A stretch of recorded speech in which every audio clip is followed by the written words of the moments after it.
trombone and euphonium players.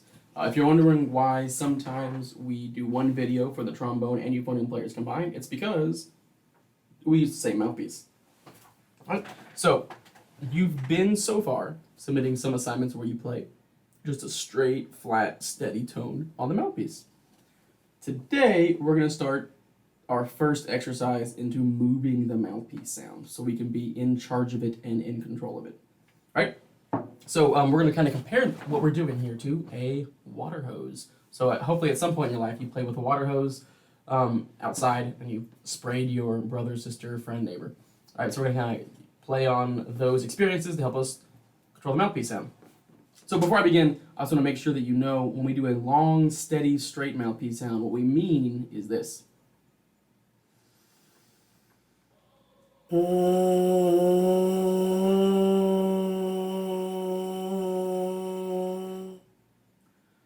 So that was one steady, straight, long mouthpiece sound. So what you should have submitted yesterday was 4 of those. 4 long, steady, straight sounds. If you didn't submit that yesterday, you did something different, like this. Please go back and resubmit, even if you like your old grade. All right, but today we're going to learn how to control the sound. So we're going to focus first on raising the sound up. So what today's submission is going to be for brass players is we need to play a steady sound that goes straight. Then we need to stop, start over, and do a steady sound that goes straight, and then curves up, and then stays straight again. So there'll be 3 main sounds, a lower sound that you start off with, and then the curving up sound, and then our higher sound. So this is what we want you to submit today.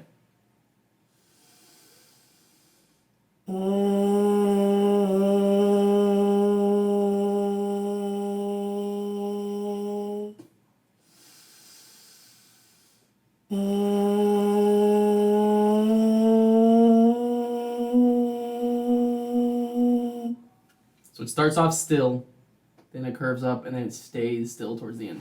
So how do we do that? All right. One main thing you can do is you can add more air. So if you take a water hose, and you're spraying it up in the air, you're aiming at the air, and it's only turned on halfway.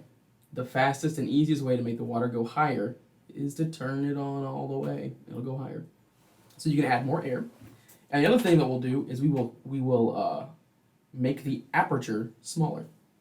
Okay? So the aperture on the water hose is just the hole at the end. The aperture when you're playing on your trombone or euphonium mouthpiece is the hole in your lips. Big hole, small hole. Okay? So the easiest way to control that is to think about moving your bottom lip towards your teeth. So if your lip's kind of hanging out blowing, you pull that lip in, it'll make the hole automatically smaller. Alright? So that's what I'm going to think.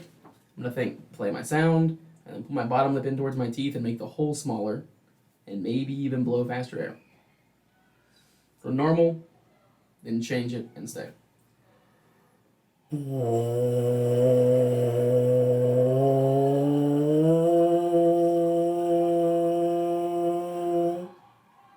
So we call that exercise a roller coaster. Now it's the world's most boring roller coaster. But you can probably get away with calling it a roller coaster. Alright, so just like every other day, if you have questions, email me, call me, send a smoke signal, write me a letter, and mail it to school. Alright, and I will help you out. Alright, good luck everybody.